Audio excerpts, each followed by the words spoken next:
गुरुजी की प्यारी साध संगत जी, सभी को प्यार भरी राधा स्वामी जी। साध संगत जी, आज जो हम आपको साखियां सुनाने वाले हैं, इससे आपका जीवन पूरे तरह से बदल जाएगा। संगत जी, आज की यह साखी सद्गुरु नानक देव जी के समय की है, जब सद्गुरु नानक भाई मर्दाना और भाई बालाजी के साथ मक्का पहुंच गए। और वहां पहुंचकर सद्गुरु ने वहां पर शिवलिंग होने के सच को कैसे पाई, मर्दाना जी के सामने रखा। आइए बड़े ही प्यार से आज का यह प्रसंग श्रवण करते हैं।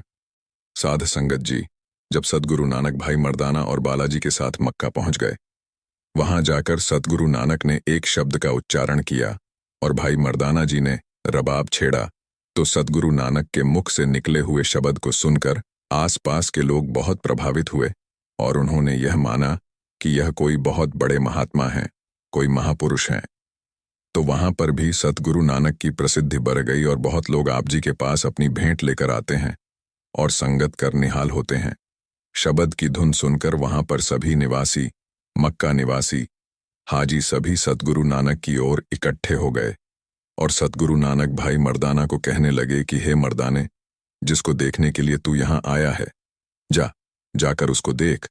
तो जब भाई मर्दाना जी सद्गुरु की आज्ञा पाकर मक्का के अंदर गए, तो दरवाजे पर बैठे मजहर ने कहा कि आगे जाने का हुक्म नहीं है। तो भाई मर्दाना जी ने कहा कि मैं तो मुसलमान हूं, मुझे आगे क्यों नहीं जाने दिया जाएगा, मुझे आगे जाने की आज्ञा दें, मैं दर्शन कर वापस आ जाऊंगा। लेकिन मजहर ने कहा कि नहीं, तो यहां पर ही खड़ा होकर दर्शन कर ले, आगे जाने का हुक्म नहीं है, या फिर तेरी आंखों पर पट्टी बांध देते हैं और फिर तू आगे जा सकता है, क्योंकि आगे जाकर देखने की आज्ञा नहीं है। तो यह सुनकर भाई मर्दाना जी वापस सतगुरु नानक के पास आ गए और उन्होंने अपनी सारी वार्तालाप सतगुरु नानक को बताई कि वहां पर मजहर ने मुझे आगे नहीं जाने दिया। मैंने उनसे आगे जाने की आज्ञा मांगी, लेकिन उन्होंने मुझे आगे नहीं जाने दिया और वह मुझसे कह रहे हैं कि अगर तुझे आगे जाना है तो हम तेरी आंखों पर पट्टी बांध देते हैं, फिर तू आगे जा सकता है, क्योंकि आगे जाकर देखने की आज्ञा नहीं है। तो भाई मर्दाना जी सतगुरु से कहने लगे कि गुरुजी, अगर मैं अंदर आंखों पर पट्टी बांध कर गया तो मैं अंदर जाकर क्या देखूंगा? अब आपके साथ आया हूं, अगर अब भी मैं अंदर जाकर दर्शन नहीं कर सका तो फिर और कौन मुझे दिखाएगा? तो भाई मर्दाना जी के वचन सुनकर सद्गुरु नानक ने भाई मर्दाना जी को एक माला दे दी और सद्गुरु नानक ने भाई मर्दाना जी से कहा कि सतनाम का जाप करता हुआ तू अंदर चला जा, तुझे कोई नहीं देखेगा और ना ही तुझे कोई रोकेगा। तो गुरुजी की आज्ञा मानकर भाई मर्दाना जी सतनाम का जाप करते हुए काबे के मंदिर के अंदर बिना किसी रोक टोक के चले गए। तो उन्होंने वहां पर देखा कि वहां पर पत्थर की एक बहुत बड़ी मूरत वहां पर रखी हुई थी और कुछ नहीं था। वह देखकर भाई मर्दाना जी चुपचाप सद्गुरु नानक के पास आ गए और कुछ नहीं बोले। तो सद्गुरु नानक ने मर्दाना जी से कहा, हे मर्दानी, तू वहां पर गया था तो क्या देख कर आया है? तो भाई मर्दाना जी ने सद्गुरु नानक से कहा कि हे गुरुजी, मैं आपकी आज्ञा पाकर वहां गया था, लेकिन मैंने वहां जाकर देखा कि वहां पर एक बहुत बड़ा पत्थर है, पत्थर की मूरत है और कुछ नहीं था। तो वह मुझे आंखों पर पट्टी बांधने के लिए क्यों कह रहे थे? ऐसा क्यों गुरुजी? यह स्थान जिसकी बहुत महानता है, ये कैसे बना, ये सब आप मुझे बताएं, ताकि मुझे भी इसके बारे में ज्ञान हो सके। मुसलमान कहते हैं कि मूर्ति पूजा नहीं करनी चाहिए, तो गुरुजी ये मूर्ति पूजा नहीं तो और क्या है? तो भाई मर्दाना जी के ऐसे वचन सुनकर सतगुरु नानक ने कहा कि पार्वती के पति शिवजी का लिंग बहुत लंबे समय से यहां पर रखा हुआ था। यहां पर पहले कोई मंदिर नहीं था और उजाड़ में रखा हुआ था। यहां पर एक जालिम राजा हुआ जो मुसलमानी मत का बहुत पक्का था। तो जब उसने महादेव शिवजी के लिंग को देखा तो वह बहुत गुस्से में आ गया और उसने अपने नौकरों को आदेश दिया कि इसको कहीं दूर जाकर रखा। तो राजा की आज्ञा पाकर नौकर इस लिंग को उठाने लगे। तो वहां पर सभी तरफ आग लग गई, सभी दुकानें घर आग में जलने लगे। तो राजा ने इसको शिवलिंग की कृपा का कारण समझकर माफी मांगी और माथा टेका। उसके बाद रात के समय राजा के सपने में आकर लिंग ने कहा कि यहां पर एक मंदिर बनवाओ और आंखें बंद कर कर अगर उस मंदिर के अंदर जाओगे तो सभी कार्य सिद्ध होंगे, और अगर तू इस प्रकार नहीं करेगा तो बहुत दुख पाएगा।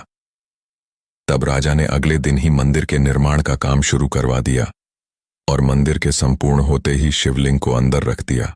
इस लिंग को मंदिर के अंदर ही स्नान करवाया जाता है और जो स्नान का पानी बाहर आता है, हाजी लोग उसको हाथ में लेकर अपना हज संपूर्ण करते हैं।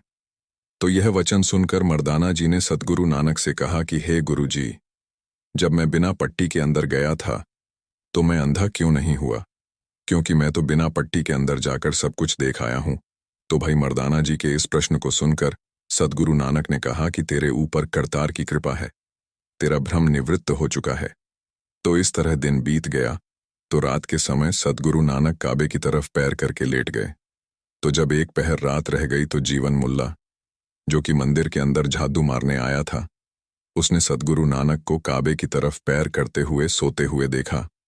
तो उसने गुस्से में आकर सद्गुरु नानक को लात मारी और कहा कि तू कहां से आया है, तू कौन है जो काबे शरीफ की तरफ पैर करके सोया हुआ है। तो सद्गुरु नानक ने शांति से प्रेम वचन कहे कि हम मुसाफिर हैं, सफर कर कर थक कर हम यहां सोए हुए थे, हमें कोई सुध नहीं थी कि पैर किस तरफ करने हैं, इसलिए आप हमें अनजान समझकर गुस्सा ना करें और जिस तरफ खुदा का घर नहीं है उस तरफ हमारे पैर कर दें। तो सद्गुरु के ऐसे वचन सुनकर जीवन मुल्ला ने गुस्से में आकर सद्गुरु नानक के पैरों को पकड़कर दूसरी तरफ किया। तो उसने पाया कि काबा भी उसी तरफ आ गया है जिस तरफ सद्गुरु नानक के पैर हैं, जिस तरफ सद्गुरु नानक के चरण हैं। तो जब उसने देखा कि काबा गुरु जी के चरणों की तरफ आ गया है तो उसने हैरान होकर सद्गुरु के चरण पकड़कर फिर दूसरी तरफ कर दिए और उसने फिर पाया कि जिस तरफ सद्गुरु के चरण है काबा फिर घूमकर उसी तरफ आ गया है। तो जीवन शर्मिंदा होकर सद्गुरु नानक से कहने लगा कि खड़े हो जाओ, अब नमाज का समय है, नमाज पढ़ो। तो जीवन की यह बात सुनकर कि नमाज का समय है, नमाज पढ़ो, सद्गुरु नानक ने वहां पर यह शब्द उच्चारण किया, पंज निवास, जा वक्त पंज पंजाब पंजे लाओ, पहला सच हलाल दो तीजा। खैर खुदाई 5 नमाज हैं और 5 उनके नाम हैं। पहला सच बोलना और दूसरा धर्म की किरत का खाना, तीसरा दान करना, चौथा अपनी नीयत को साफ रखना और 5वां परमेश्वर की सिफत सलाह करनी। इसके उपरांत नेक कामों का कलमा पढ़कर मुसलमान कहलाने का हकदार होता है। बाकी सब झूठी बातें हैं। आप जी के वचन सुनकर जीवन मुल्ला ने कहा कि हे काफिर, तू क्यों कुफ्र बोल रहा है, तुझे अल्लाह और उसके रसूल का कोई पता नहीं है। और वह सद्गुरु नानक से कहने लगा कि जाओ, यहां से चले जाओ, अगर यहां पर कोई और आदमी आ गया तो वह मुझे मार डालेगा।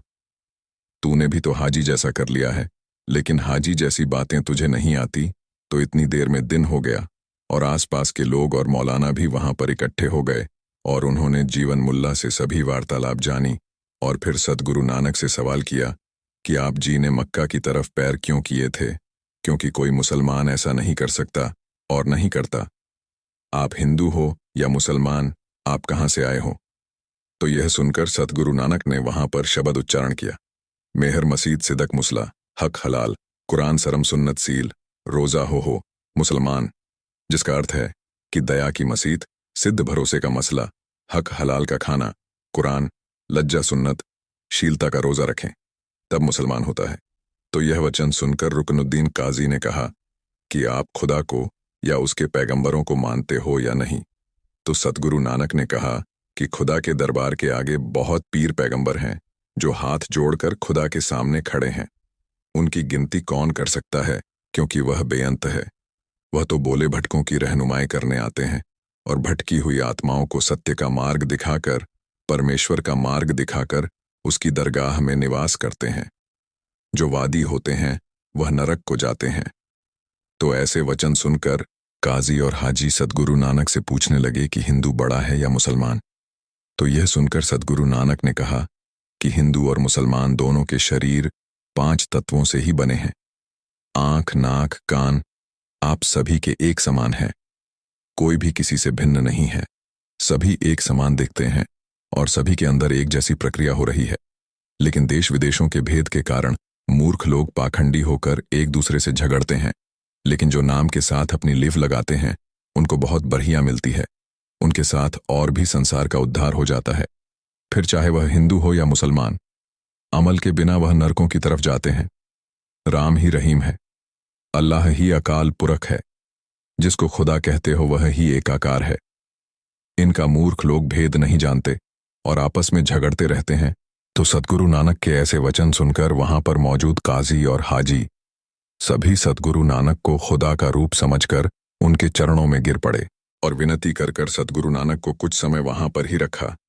तो ऐसे सद्गुरु नानक कुछ समय वहां पर रहे और उसके बाद संसार के कल्याण के लिए भाई मर्दाना जी के साथ आगे चल पड़े। साध संगत जी, अगली साखी एक सच्ची घटना है। आज इस साखी में हमें पता चलेगा कि अगर हमने नामदान ले लिया है, अगर हमें नाम की बख्शीश हो गई है, तो हमें किन किन बातों का ख्याल रखना पड़ता है, किन किन चीज़ों का हमें ख्याल रखना पड़ता है, ताकि जिनसे हमने नाम लिया है, जिनसे हमने नाम की बख्शीश ली है, वह हमसे नाराज ना हो सके, हमारा सद्गुरु हमसे नाराज ना हो सके। संगत जी, आप जानते हैं कि अगर गुरु नाराज हो जाए, गुरु अपने शिष्य से नाराज हो जाए, तो शिष्य की क्या हालत होती है उसके लिए। फिर यह दुनिया कोई मायने नहीं रखती, वह अपने मुर्शिद को मनाने के लिए कुछ भी करने के लिए तैयार हो जाता है। आप बुल्ले शाह जी को देख सकते हैं कि जब उनके गुरु उनसे नाराज हो गए, जिनसे उन्होंने नाम दीक्षा ली थी, तो उनकी क्या हालत हुई थी। बुल्ले शाह जी को क्या क्या करना पड़ा था, क्या क्या उन्होंने नहीं किया था, यहां तक कि वह कंजरी बनकर अपने गुरु के लिए नाचने लग गए थे। उन्होंने अपने पैरों में घुंघरू डाल लिए थे कि जिसको नहीं भी पता उसको भी पता चल जाए कि गुरु का इश्क, गुरु का प्यार क्या होता है। अगर गुरु अपने शिष्य से नाराज हो जाए तो क्या उसकी हालत होती है, यह आप जान सकते हैं। तो आज इस साखी में हम इसी के बारे में चर्चा करेंगे, इसी के बारे में हमें पता चलेगा, तो साखी को पूरा सुनने की कृपा करेंगे। शास्त्री जी एक सत्संगी परिवार था, जिन्होंने एक पूर्ण संत महात्मा की शरण ली हुई थी। उन्होंने उनसे नाम दीक्षा भी ली हुई थी और वह संत एक पहुंचे हुए संत थे। शास्त्री जी हम पहुंचा हुआ उसे कहते हैं जो हमें मालिक से मिला दे, जो उस कुल मालिक से मिला हुआ हो, जिसने वह रास्ता तय किया हो, जिसने वह मंजिल जानी हो, जो पार ब्रह्म तक गया हो, उसे हम एक पूर्ण संत महात्मा कहते हैं। और जो पूर्ण संत महात्मा होते हैं, वह हमें केवल नाम की कमाई में लगाते हैं। वह हमें केवल और केवल अंदर जाने के लिए बोलते हैं, नाम सिमरण करने के लिए बोलते हैं, धुन को सुनने के लिए बोलते हैं। वह हमें बाहर मुखी भक्ति में नहीं लगाते, बाहर के कार्यों में नहीं लगाते।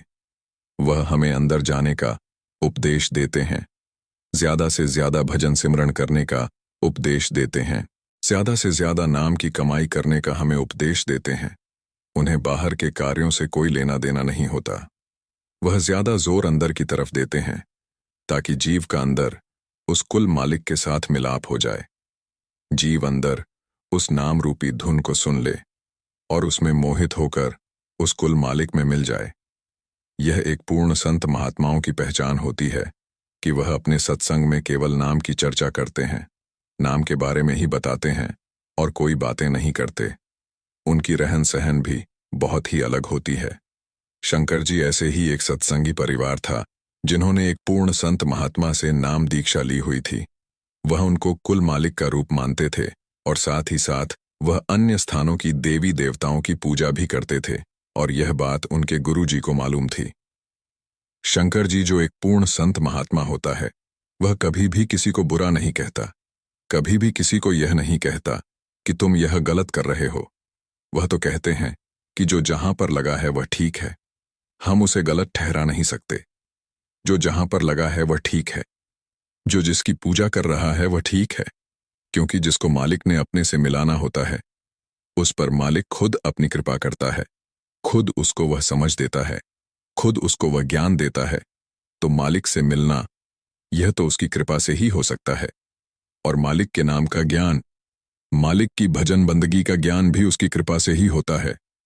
तभी जीव उस राह पर चलता है, मालिक हर पल उसकी संभाल करता है, उसका मार्गदर्शन करता रहता है।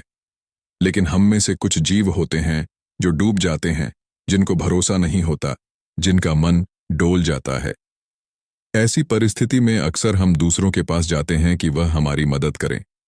शंकर जी ऐसे ही वह सत्संगी परिवार भी था, जिनका बहुत अच्छा बिजनेस था, अच्छा काम उनका चल रहा था। लेकिन जैसे कि आप जानते हैं कि बिजनेस में उतार चढ़ाव तो चलते ही रहते हैं, कुछ ना कुछ होता ही रहता है। तो उन्हें बिजनेस में बहुत सारा नुकसान हो गया, उनका घर तक दांव पर लग गया। और जब ऐसी मुसीबत आई तो वह अपने गुरु जी के पास गए। शंकर जी उन्होंने कहा कि हमें डोलना नहीं है, उस कुल मालिक पर विश्वास रखना है। वह जो भी करता है ठीक ही करता है। अगर वह एक रास्ता बंद कर देता है तो और खोल देता है। हमें उसकी भजन बंदगी को समय देना है, बाकी कार्य उसका है। हमें दिल नहीं छोड़ना, हमें उस पर विश्वास रखना है, उस पर भरोसा रखना है। वह सब ठीक कर देगा। जब यह बातें उनके गुरुजी ने उनसे कहीं, तब वह घर आ गए और घर आकर उनके कुछ अन्य परिवार वालों ने पूछा कि गुरुजी ने क्या कहा, तो उन्होंने कहा कि गुरुजी ने उपदेश दिया कि मालिक पर भरोसा रखो, उस पर विश्वास रखो, मालिक सब ठीक कर देगा। लेकिन इस बात को सुनकर उन्हें कोई तसल्ली नहीं हुई, क्योंकि शंकर जी, जो मन है, यह इतनी आसानी से काबू में नहीं आता। परिस्थिति को देखकर यह डोल ही जाता है, डोलना इसका स्वभाव है। तो ऐसे ही उनका मन भी डोल गया और उन्होंने दूसरे लोगों के पास जाना शुरू कर दिया। और जैसे कि आप जानते हैं कि जब हम किसी के पास जाते हैं तो वह हमें जो जो कहते हैं वह हमें करना पड़ता है, जो जो वह बताते हैं वह हमें करना पड़ता है। तो ऐसे ही उन्होंने भी किया और इसकी खबर उनके गुरुजी को हो गई। क्योंकि साध संगत जी जो संत महात्मा होते हैं, उनसे कुछ छिपा नहीं होता।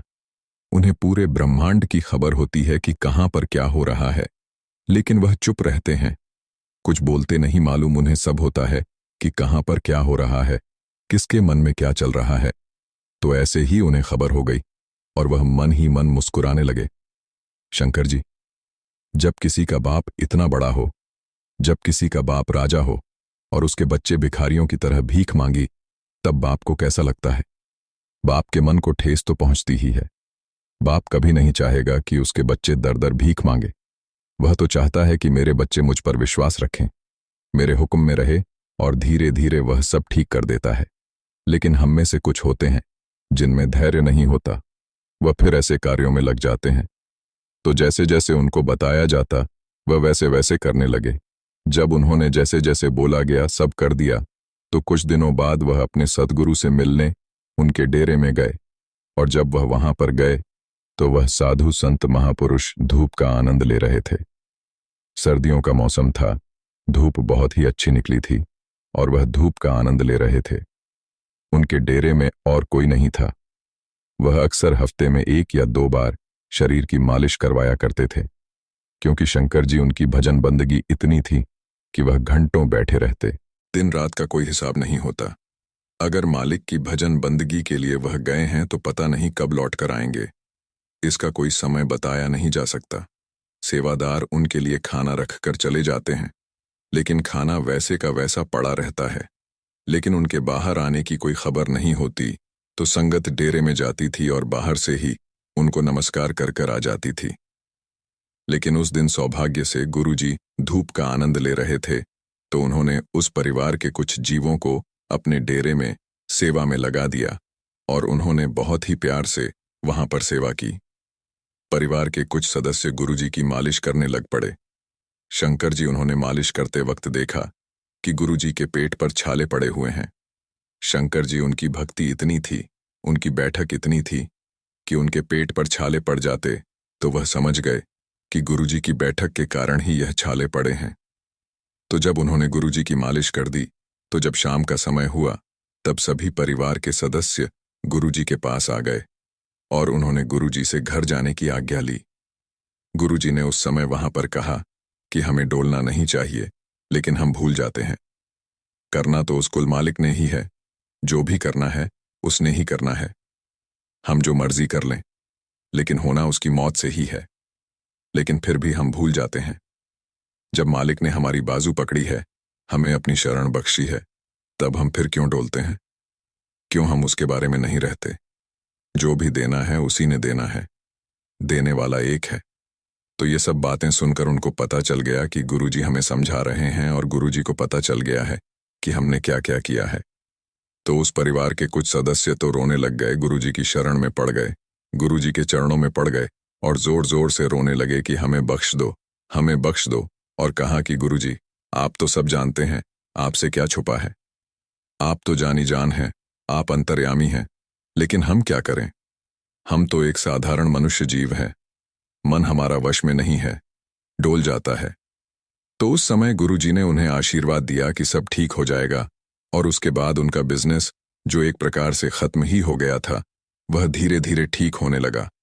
उन्हें समझ में आने लगा कि गुरुजी की कृपा से ही हो रहा है, और जो उनके काम रुके हुए थे वह सब होने लगे। तो वह अच्छी तरह से समझ गए थे कि अगर मांगना है तो कुल मालिक से मांगना चाहिए, अपने सतगुरु से मांगना चाहिए। देने वाला एक ही है, क्यों ना उसे सीधा ही मांग लिया जाए।